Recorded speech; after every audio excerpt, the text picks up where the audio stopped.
Hello বন্ধুরা, তোমরা সবাই কেমন আছো? আশা করি সবাই ভালো আছো, সুস্থ আছো। আজকের আরও একটা নতুন ব্লগে তোমাদেরকে স্বাগত জানিয়ে আজকের নতুন ব্লগটা শুরু করলাম। আর আজকের জন্য রান্না করব, দেখো সব কেটে ধুয়ে নিয়েছি। এবার এই বেগুনটা দিয়ে বেগুনের সাইজে মাছের ঝোল করব। কোকিলা মাছ কিংবা যাই বলো খোকা ইলিশ মাছ নিয়েছিলাম বাড়ির পর থেকে।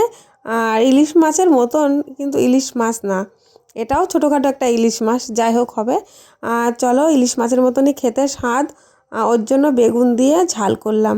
আর বেগুনটা না আমি আগে ভেজে নিয়েছিলাম, তারপরে দিয়ে দিয়েছি। আর এর মধ্যে কাঁচা জিরে, আদা, সর্ষে আছে। সর্ষেটা এখনও দেওয়া হয়নি, সর্ষেটা রেখে দিয়েছি। ভাজা জিরের সাথে কাঁচা সর্ষে বেটে রেখে দিয়েছিলাম, এখন নামানোর সময় দিয়ে দিলাম। যাই হোক, চলো, আমার এই মাছের ঝোলটাও রান্না হয়ে গেছে। তার আগে লাউ দিয়ে চিংড়ি মাছ দিয়ে রান্না করে নিয়েছি। আর এই মাছটা হয়ে গেলে মোটামুটি আমার রান্না কমপ্লিট। নামানো শেষে একটু ধনেপাতাও দিয়ে দিয়েছি। আর এদিকে দেখো আমার লাউ চিংড়ি রান্না হয়ে গেছে। আর এই দেখো মাছের ঝোলটা কেমন হয়েছে দেখতে অবশ্যই কিন্তু তোমরা বলো। আর এই মাছগুলো তোমরা মানে কোকিলা মাছ না, যাই হোক ইলিশ মাছের মতন লাগে খেতে, তোমরা কে কে পছন্দ করো সেটাও বলো। আমার তো কাটা হলেও খুবই খুবই ভালো লাগে খেতে, দারুণ টেস্টি। দেখো তোমাদের আর একটা জিনিস দেখাবো। এই দেখতে পাচ্ছ তোমরা, এই কাঠবিড়ালিটা প্রত্যেক দিন আসে আর মাটি তুলেছে, মানে ওই উপর থেকে নিচ পর্যন্ত এসে মাটির ভেতরে যে কাঠ খায় না পোকা খায় আমি বলতে পারবো না। যাই হোক হবে, এ না এসে খুব খেলা করে। এর সাথে না আরও দুটো আছে, সে দুটো এখনও পর্যন্ত আসেনি।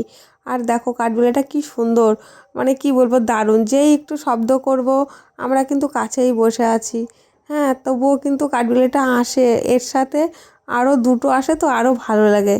আর এই দেখো এই পাশটা দেখতে পাচ্ছ তোমরা, সাদা সাদা হয়ে রয়েছে। আর দাঁড়াও একটু কাছে নিয়ে এসে দেখাই তোমাদের। আর এই দিকটায় দেখো কাঠবিড়ালিটা কী করছে, এদিকেই একটু কথা পেয়েছে না, মানে একবার এদিকে যাচ্ছে একবার ওদিকে যাচ্ছে। আর কি দারুণ লাগছে না? তা চলো বন্ধুরা, আজকের ভিডিওটা কেমন লাগলো অবশ্যই কমেন্টে জানিও। তোমরা ভালো থেকো, সুস্থ থেকো। আর আজকের ব্লগটা এই পর্যন্তই। কালকের আরও একটা নতুন ব্লগে তোমাদের সাথে দেখা হবে। ততক্ষণ ভালো থেকো, সুস্থ থেকো। তোমাদের সবাইকে টাটা। আর এদিকে দেখো, টাটা দিয়েও আর একবার দেখালাম তোমাদের। এই দেখো কাঠবিড়ালিটা একদম নিচে চলে এসছে কিন্তু প্রায়।